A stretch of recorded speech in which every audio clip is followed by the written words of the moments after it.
ನಮಸ್ತೆ ವೀಕ್ಷಕರೇ, best news log 1 Kannada ಚಾನಲ್ಗೆ ಮತ್ತೆ ನಿಮ್ಮೆಲ್ಲರಿಗೂ ಸ್ವಾಗತ. ಮಹಾರಾಷ್ಟ್ರದಲ್ಲಿ ಸರ್ಕಾರ ರಚನೆಯ ಸರ್ಕಸ್ ನಡೀತಾ ಇದೆ. ಯಾರಾಗ್ತಾರೆ ಮಹಾ ಸಿ ಎಂ ಅನ್ನೋದೊಂದು ಯಕ್ಷ ಪ್ರಶ್ನೆಯಾಗಿ ಕಾಡ್ತಾ ಇದೆ. ಮಹಾರಾಷ್ಟ್ರದಲ್ಲಿ ಕಾಂಗ್ರೆಸ್ ನೇತೃತ್ವದ ಹಗಡಿ ಧೂಳಿಪಟವಾಗಿದ್ದು, Shiv Sena, BJP, Ajit Pawar triple riding ಸರ್ಕಾರ ರಚನೆಗೆ ಕಸರತ್ತು ನಡೆದಿದೆ. ಇದೆಲ್ಲದರ ಮಧ್ಯೆ ಮಹಾರಾಷ್ಟ್ರ ಸಿ ಎಂ ಯಾರಾಗ್ತಾರೆ ಅನ್ನೋದು ಬಹಳ ದೊಡ್ಡ ಕೌತುಕವಾಗಿದೆ. ಇತ್ತ ಜಾರ್ಖಂಡ್ನಲ್ಲಿ ಹೇಮಂತ್ ಸೊರೇನ್ ಅವರು ಸಿ ಎಂ ಪಟ್ಟಕ್ಕೇರೋದು ಫಿಕ್ಸ್ ಆಗಿದ್ದು, ಮುಹೂರ್ತ ಸಹ ನಿಗದಿಯಾಗಿದೆ. ಮಹಾರಾಷ್ಟ್ರದಲ್ಲಿ ಮಹಾಯುತಿ ಒಗ್ಗಟ್ಟಿಗೆ ಮತ್ತೊಮ್ಮೆ ಅದೃಷ್ಟ ಒಲಿದು ಬಂದಿದೆ. ಮ್ಯಾಜಿಕ್ ನಂಬರ್ ದಾಟಿ ದಾಖಲೆಯ ಗೆಲುವು ಪಡೆದು ಮಹಾಯುತಿ ಮೈತ್ರಿ ನೂತನ ಸರ್ಕಾರ ರಚನೆಗೆ ಕಸರತ್ತು ನಡೆಸ್ತಿದೆ. ತ್ರಿಶಕ್ತಿ ಬಲ ಹೊಂದಿರುವ ಮಹಾಯುತಿ ಸರ್ಕಾರ ಮಹಾರಾಜ ಯಾರು ಅನ್ನೋದು ಸಹ ತುಂಬಾ ಕುತೂಹಲ ಮೂಡಿಸಿದೆ ಅಂತಲೇ ಹೇಳ್ಬೋದು ವೀಕ್ಷಕರೇ. ಮಹಾರಾಷ್ಟ್ರ ಚುನಾವಣೆಯಲ್ಲಿ ಬಿಜೆಪಿ ಏಕನಾಥ್ ಶಿಂದೆ ಬಣ, ಶಿವಸೇನೆ ಅಜಿತ್ ಪವಾರ್ ನೇತೃತ್ವದ ಎನ್ಸಿಪಿ ಬಣಗಳ ಮಹಾಯುತಿ ಮೈತ್ರಿಕೂಟ ಬಂಪರ್ ಬಹುಮತ ಪಡೆದಿದೆ. ಭರ್ಜರಿ ಗೆಲುವಿನೊಂದಿಗೆ ನೂತನ ಸರ್ಕಾರ ರಚನೆಯ ಕಸರತ್ತು ಜೋರಾಗಿಯೇ ಸಹ ನಡೀತಾ ಇದೆ.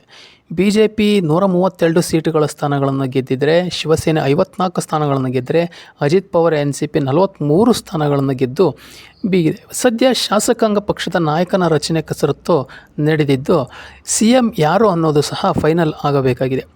ಯಾರಿಗೆ ಮಹಾ ಸಿ ಎಂ ಪಟ್ಟ ಅಂತ ನಾವು ನೋಡೋದಾದರೆ, ಇವತ್ತಿನ ಪರಿಸ್ಥಿತಿಯಲ್ಲಿ ಇವತ್ತಿಗೆ ಮಹಾರಾಷ್ಟ್ರ ವಿಧಾನಸಭಾ ಅವಧಿ ಅಂತ್ಯವಾಗಿದೆ. ನಾಳೆಯೊಳಗೆ 15ನೇ ಮಹಾ ವಿಧಾನಸಭಾ ರಚನೆ ಆಗಬೇಕು. ಈ ಮಧ್ಯೆ ಸಿ ಎಂ ಯಾರಾಗಬೇಕು ಎಂಬ ಚರ್ಚೆಯೂ ಸಹ ನಡೀತಾ ಇದೆ.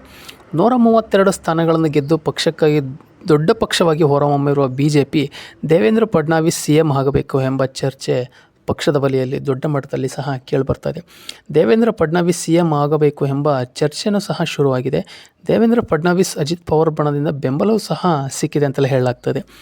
57 ಸ್ಥಾನಗಳಲ್ಲಿ ಗೆದ್ದಿರುವ ಶಿಂದೆ ಮತ್ತು ಸಿ ಎಂ ಪಟ್ಟದ ಮೇಲೆ ಕಣ್ಣಿಟ್ಟಿದ್ದಾರೆ. ಏಕನಾಥ್ ಶಿಂದೆಯೇ ಸಿ ಎಂ ಎನ್ನುತ್ತಿರುವ ಶಿವಸೇನೆ ನಾಯಕರು ಇದೆಲ್ಲದರ ಮಧ್ಯೆ ಸಿ ಎಂ ಯಾರಾಗ್ತಾರೆ ಅನ್ನೋದು ಸಹ ಬಿಗ್ ಸಸ್ಪೆನ್ಸ್ ಆಗಿ ಉಳಿದಿದೆ ಅಂತಲೇ ಸಹ ಹೇಳ್ಬೋದು.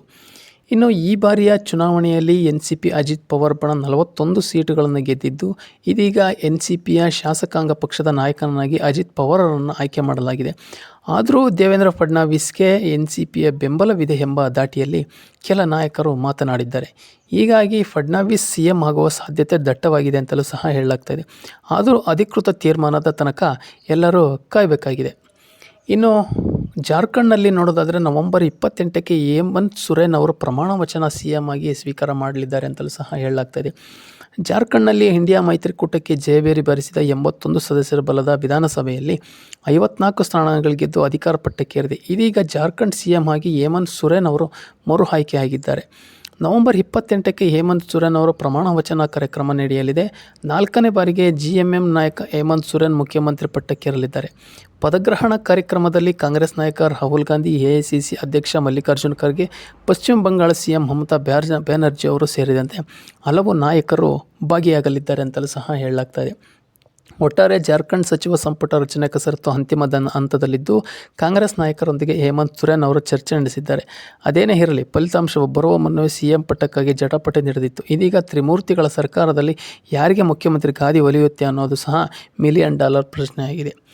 ನಮ್ಮ ಮಾಹಿತಿ ನಿಮಗೆ ಇಷ್ಟ ಆಗಿದ್ದರೆ ನಿಮ್ಮ ಅನಿಸಿಕೆ ಅಭಿಪ್ರಾಯಗಳನ್ನು ಮಹಾರಾಷ್ಟ್ರ ಸಿ ಎಂ ಯಾರಾಗಬೇಕು ಅಂತ ಒಂದು ಕಮೆಂಟ್ ಮೂಲಕ ತಿಳಿಸಿ ಅಂತ ಹೇಳ್ತಾ, ಮತ್ತೆ ಮುಂದಿನ ವೀಡಿಯೋದಲ್ಲಿ ಸಿಗೋಣ. ನಮ್ಮ ಚಾನಲ್ನ ನೀವಿನ್ನೂ ಸಬ್ಸ್ಕ್ರೈಬ್ ಮಾಡ್ಕೊಂಡಿಲ್ಲ ಅಂದರೆ ದಯವಿಟ್ಟು ಸಬ್ಸ್ಕ್ರೈಬ್ ಮಾಡ್ಕೊಳ್ಳಿ ಮತ್ತು ಬೆಲ್ ಬಟನ್ ಮೇಲೆ ಕ್ಲಿಕ್ ಮಾಡಿ. ಧನ್ಯವಾದಗಳು.